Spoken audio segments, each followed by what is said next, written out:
共和制ローマの概要と基盤。共和制ローマは非常に複雑でダイナミックな政治体制でした。貴族と平民の間の力の均衡がこの時代の特徴です。共和制ローマは貴族の元老院と平民が選出した公民館によって運営されていたからです。この2つの力のバランスが共和制の根幹を成していました。例えば、紀元前509年に王政が廃止された後、ローマは共和制へと移行しました。この新しい体制では、元老院が外交や財政を司り、公民館が平民の権利を守る役割を担っていたんです。したがって、共和制ローマの基盤は貴族と平民の間の力のバランスにあり、これがローマを長い間支えた主要な政治メカニズムだったと私は考えます。オクタビアヌスの台頭。オクタビアヌスの台頭は共和制ローマにとって画期的な出来事でした。彼は後の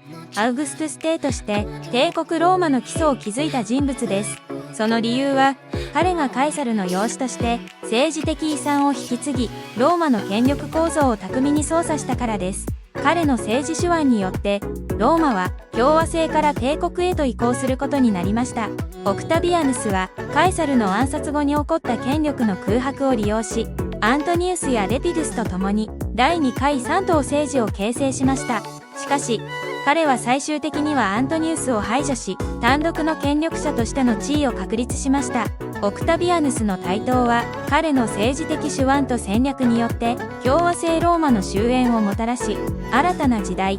すなわちローマ帝国の時代へと導いたのです。動画の途中ですが、チャンネル登録評価をいただけましたら嬉しいです。引き続き動画をお楽しみください。政治体制の変革と共和制の終了。共和制ローマの終わりとは、実質的にオクタビアヌスによる政治体制の変革であり、彼が全権を掌握した結果、帝政ローマへと移行しました。オクタビアヌスが政治体制を変革した理由は、共和制の政治的混乱と内戦を終結させ、安定した統治を確立するためでした。彼は、元老院や軍を巧みに操り、自らの権力を強化しました。彼は、プリンケプスとしての地位を確立し、事実上の単独統治者となりました。この変化は、紀元前27年に元老院からアウグストゥスという称号を授けられたことで象徴されます。これにより、ローマは名実ともに帝国へと移行したのです。結局、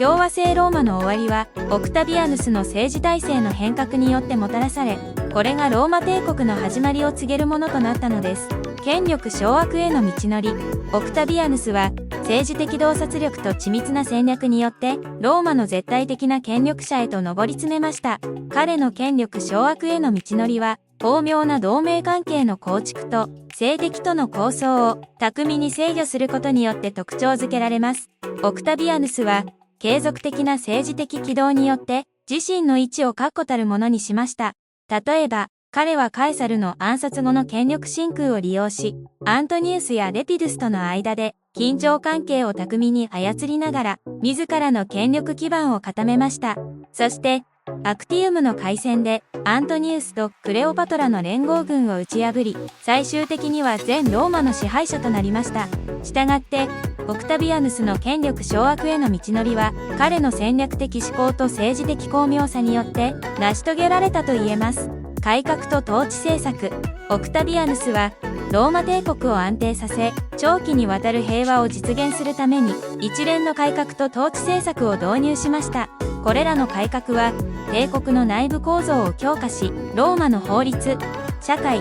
経済に深い影響を与えました。彼の統治下でローマは前例のない発展と繁栄を達成しました。オクタビアヌスは元老院の権力を制限し、行政機関を再編成して、自らの影響力を増大させました。また、ローマ軍を再編し、プリンキピアート第一市民としての地位を確立することで、帝国全体の管理と制御を強化しました。オクタビアヌスの改革と統治政策は、ローマ帝国の長期的な安定と繁栄の礎を築いたと言えるでしょう。オクタビアヌスの対内外政策。オクタビアヌスは、内政と外政の両面でローマ帝国の強化と拡大を目指す一貫した政策を実行しました。彼の対内政策は社会的安定と経済的発展に焦点を当て、一方対外政策は帝国の境界を拡大し、周辺諸国との関係を管理することに注力しました。内政では、オクタビアヌスはローマ市を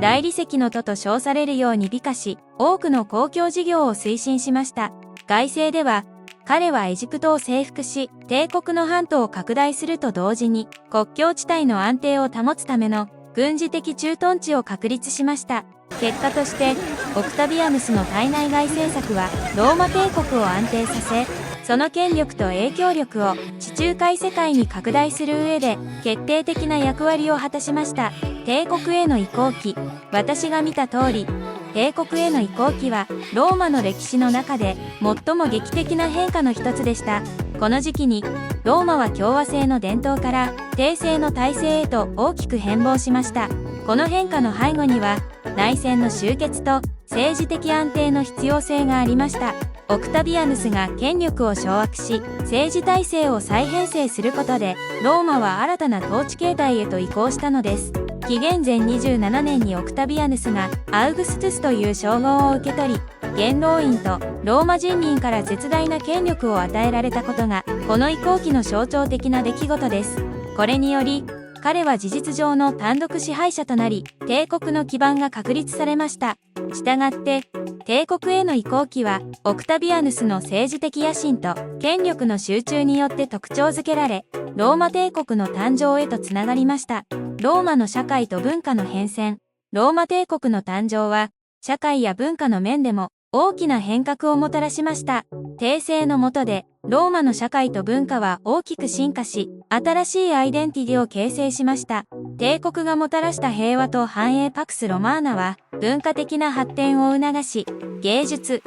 建築、文学の分野での新しいトレンドを生み出しました。例えば、アウグストゥスの治世下では、ビルギリウスやオビディウスのような詩人が支援を受け、彼らの作品はローマ帝国の理想と価値を反映しています。また、建築では、パンテオンやアウグストゥスのフォルムなど、壮大な公共建築がローマ市内に建設されました。このように、ローマの社会と文化の変遷は、帝国の誕生と密接に関連しており、新たな時代の幕開けを象徴しています。帝国としての新たなアイデンティティ。ローマ帝国は、帝政としての新たなアイデンティティを確立し、これが長きにわたって地中海世界を支配する大帝国の基盤となりました。アウグストゥスは帝国としての新しいアイデンティティを築くために神聖化された統治者としてのイメージを強化し、ローマの伝統と結びつけることに成功しました。彼はローマの建国神話と自らの知性を結びつけ、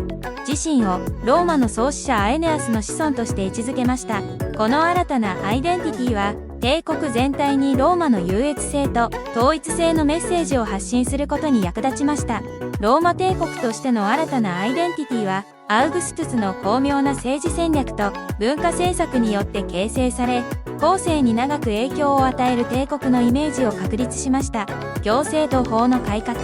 ローマ帝国の成功の鍵は、オクタビアヌスによる行政と法の体系的な改革にあったと強く感じます。これらの改革は、帝国の統治をより効率的で安定したものにし、ローマ法の基礎を築きました。これは、広大な帝国を統一し、管理するための重要なステップでした。例えば、オクタビアヌスは、新たな行政区画を設け、各地域に総督を任命して、中央集権的な統治を強化しました。また、彼はローマ法を整備し、市民法や刑法を含む法律体系を確立しました。このように、行政と法の改革は、帝国の長期的な安定と効率的な統治を保障するための基盤を作りました。軍事体制の変化とその影響。ローマ帝国の軍事体制の変化は、帝国の安全保障と領土拡大に大きく貢献したと考えられています。オクタビアヌスは、軍事組織を再編し、プロフェッショナルな常備軍を創設することで、ローマの軍事力を強化しました。これは、帝国の境界を守り、拡大する上で重要な役割を果たしました。新しい軍事制度では、兵士は長期間の契約によって勤務し、退役後には土地や金銭を与えられることが保障されました。これにより、軍への忠誠心が高まり、帝国全体の安定に寄与しました。したがって、軍事体制の変化は、ローマ帝国の防衛能力を高め、長期的な平和と秩序の確保に重要な役割を果たしたのです。経済と貿易の発展。ローマ帝国の経済と貿易の発展は、帝国の繁栄と安定の基盤となりました。これが、帝国の長期的な成功に不可欠だったと感じています。平和と安定パクス・ロマーナは、商業活動の活発化と、地中海全域にわたる貿易ネットワークの拡大を可能にしました。これにより、経済的繁栄がもたらされました。ローマ帝国は、地中海を中心に広範な貿易ネットワークを確立し、シルクロードを通じて東方とも交易を行いました。この貿易は、様々な商品や文化の交流を促進し、経済の多様化に寄与しました。ローマ帝国の経済と貿易の発展は、帝国全体の繁栄と持続可能な成長を支える重要な要素であったと言えるでしょう。オクタビアヌスの歴史的位置づけ。オクタビアヌスは、ローマ史上最も重要な人物の一人であり、彼の統治は古代世界の歴史を形作ったと、私は確信しています。彼は共和制の混乱を終わらせ、長期にわたる帝国の平和と繁栄を確立したことで、ローマ帝国の基盤を固めました。彼の政治的洞察力と戦略は、後世の多くの君主に模範とされました。オクタビアヌスは、パクス・ロマーナ、ローマの平和の創設者とみなされています。これは、彼が確立した平和な時代で、経済的繁栄と文化的発展が促進されました。したがって、オクタビアヌスの歴史的位置づけは、ローマ帝国の長期的な成功と影響力の基礎を築いたことにあります。ローマ帝国の長期的影響。ローマ帝国は、その法的、政治的、文化的な遺産を通じて、後世に深い影響を与えました。帝国が生み出した法体系、政治構造、都市計画、工学、芸術は、中世ヨーロッパはもちろん、現代の西洋文明にも大きな影響を与えています。ローマ法は世界中の法制度の基礎となり、共和制と帝制の政治理念は、後の政治体系に影響を与えました。また、ローマの建築技術や道路網は、現代のインフラに影響を与え続けています。ローマ帝国の長期的な影響は、その広範な遺産を通じて、今日の世界においても続いていると言えます。古代ローマから現代への遺産。古代ローマは現代社会に多大な遺産を残しており、私たちの生活の多くの側面に、その影響を見ることができます。ローマの法律、政治体系、工学、言語、芸術は、現代の文化、社会構造、技術に直接的な影響を与えています。これらは、長い時間を経てもなお、我々の世界を形作る基盤となっています。例えば、多くのヨーロッパ言語はラテン語に由来しており、ローマの法的原則は現代の法体系に取り入れられています。ローマの建築スタイルは、公共建築物やモニュメントにその影響を残しています。古代ローマから現代への遺産は、文化的、技術的、政治的な面で私たちの世界に深く根ざしており、その影響は計り知れません。